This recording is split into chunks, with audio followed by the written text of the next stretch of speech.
Our foreheads touch the ground in prayer. We beg for what's most important in our lives. We want to be good people, better Muslims. We want to serve Allah Almighty with all our hearts. In this show, Let's Talk, every week we're going to talk about Islam and life, how to relate with other people and how to serve Allah. We'll have studio guests, we'll have a live studio audience. There'll be an email for you to write to, talk@huda.tv. So if you're looking for something different, looking for something that will make you think, maybe even touch your heart, this is the show for you.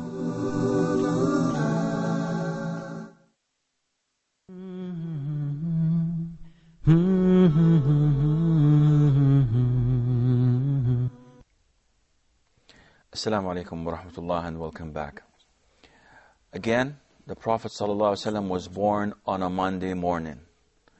And the minute he was born, Thuwaybiyah, or Thuwaybah, who was the maid of Abu Lahab, took the glad tidings and went to Abdul Muttalib, telling him that he has a grandson.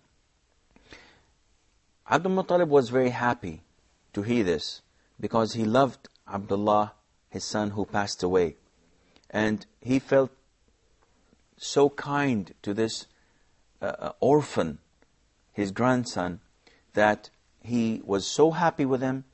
He took the child, he went into the Kaaba, and he named him Muhammad, which was a very strange name at that time. It was not quite popular, and he chose that because he thought that Muhammad ﷺ would have a very bright future, and he would be someone with heavy weight in his society. And I think he said that woman free, and who brought him that glad tidings. Well, he did not. It was said that Abu Lahab, who was the owner of Thuwaybah, once she told him that he was born, he was so happy that he set her free. There are few hadiths, though Abu Lahab is the uncle of the Prophet ﷺ, yet he was his strongest enemy, an attacker in everywhere he goes. But because he was happy when he heard the news, it was reported that Allah Azza wa Jal has made it little punishment every Monday on him, because he set the maid free because she brought him the glad tidings. But this is not authentic, so we should not build a lot of hopes on that. Abdul Muttalib, on the 7th day of the birth of Muhammad ﷺ, circumcised him, and there are reports, but again not authentic, that he was born circumcised. But these are not authentic hadiths. It is custom, it is the sunnah, the tradition of Islam, that any male born child is to be circumcised on his 7th day after birth. So he did that, and he gave him the good name of Muhammad. Now, the first one to breastfeed the Prophet ﷺ was this maid Thuwaybah. And Thuwaybah also breastfed his uncle Hamza before him, and also his companion Abu Salama before him. So these three men, great men of Islam, are all brothers by or through breastfeeding. And this is one form of brotherhood, other than having a paternal father that gives that he's a brother of your father and mother. Fostering. Yes, you have also brotherhood through breastfeeding.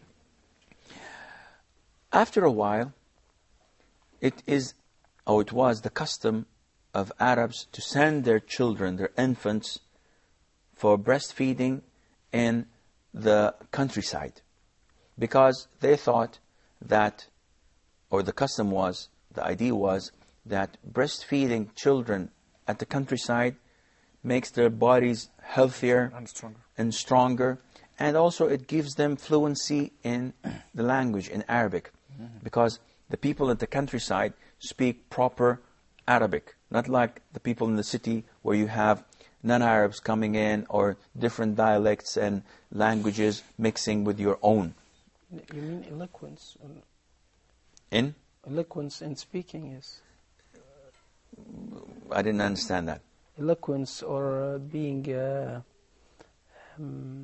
strong In their language? Yes, in dialect. Yes. Well, the dialect is different because they had different dialects in Mecca itself. But once they sent their infants and children to the countryside, to the Badiyah, to the nomads, they had only Arabic and pure, clear Arabic, with all the poetry, with all the nice prose and verses to learn from. So, this was the custom. Now, we are told a story by Halima As-Sa'diyah, and she is the mother that breastfed the Prophet ﷺ. She tells us about herself of being in a very dry year. And they're all Bedouins, they rely on their sheep and where they travel. So she's talking about herself that it was the time to go to Mecca to seek children so that we would breastfeed them. And on that year, it was a dry year, I went on my donkey, and my donkey barely walked because it was so thin and weak. And we had a small camel, and that camel was dry. It could not produce any milk because it didn't eat anything. And I had a child of my own, an infant who was breastfeeding, and this child kept on crying days and nights because there's no milk in my breast to feed. So we went to Mecca, me and my girlfriends who were also seeking children to breastfeed. And they used to go to Mecca because it was a wealthy city, and they were seeking the money that they would get from the father of the children they breastfeed. And they would benefit from that. She said, throughout the way, I was the last in the caravan. And everyone was shouting at me, come on, don't delay us. And my donkey would not move. And we did not have anything to eat. And my child would cry day and night until we reached Mecca. Okay. We could not sleep that night because of the cry of my child. And everyone from my girlfriends got a baby to breastfeed, except me. And the only one that was left was Muhammad ﷺ. And whenever the mother, Amina, took Muhammad to one of the girls or the women to breastfeed, they would refuse the minute they knew that he was an orphan. Yeah. Because they were seeking money. And if he's an orphan, who will pay? His mother? His grandfather? So they did not accept him. Halima says that she kept on looking, but no one was left. So she hated going back with her girlfriends, with her friends, without empty-handed. So she went to Amina and accepted taking Muhammad sallallahu alaihi wasallam, who was days old or months old. And she says that the minute I took him, wonders started to happen. I took him back to my tent, and the minute I put him in my lap, my breasts were filled with milk. Him and my own child started eating and drinking and breastfeeding until they were full. And they slept like babies, as they are babies. On the way back to their camp, to their homeland at the countryside, the donkey was the fastest of all. And the people were complaining, Halima, what is this? When we came, it was at the end of the caravan. Now you're racing us? Come on, take it easy on that camel, Slow down. on that donkey. And she could not stop him. The donkey was so healthy, was so fast. All of this with the blessing of Allah Azza wa Jal through the Prophet Sallallahu Alaihi Wasallam. And the camel that was skinny started producing milk like nothing. It was so strange. They haven't seen anything like this. And they started to eat from that milk, and that was their only source of food, and spreading it to the others. And everybody was astonished. The father, or that is the husband, and he was called Abu Kabsha, the husband of Halima, he's the one who encouraged her to take that orphan. He told her, take that orphan. Don't go empty-handed. You never know what Allah Azza wa Jal might bring. And when he saw this, he told Halima, oh Halima, remember my words? I think that we have taken a blessed spirit. We have taken with us a blessed soul. And indeed it was. Once they got back to their camp, their sheep, whenever the shepherd would take the sheep, it would come as fat and full as possible. And the others in that community used to tell their shepherds, go and follow the shepherd of Halima. Wherever he goes, by Allah, we see her sheep are so healthy and fat and big. Come on, we have to do the same thing. And they never realized that it was the blessing of Allah Azza wa Jal through our Prophet Sallallahu Alaihi Wasallam. So they had this blessing among them. She breastfed him for 2 years. And after the 2 years, she went back to Mecca with her child. And she sensed the blessing. So she did not want to let go. She didn't find it easy for her to just let go. So she kept on convincing his mother, Amina, that you don't want him to become sick. He's 2 years old.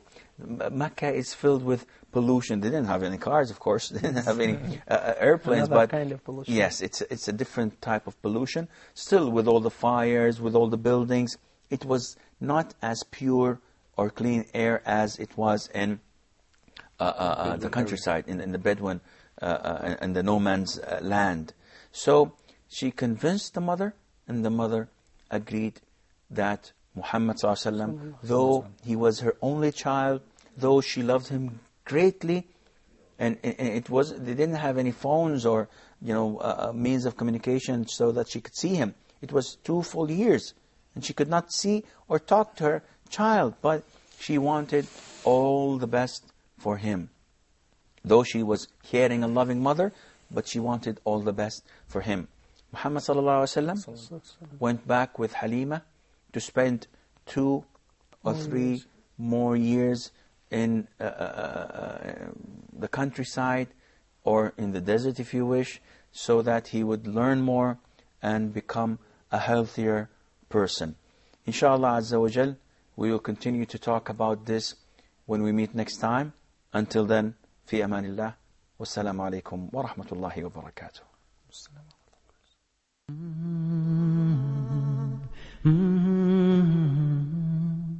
Mm-hmm.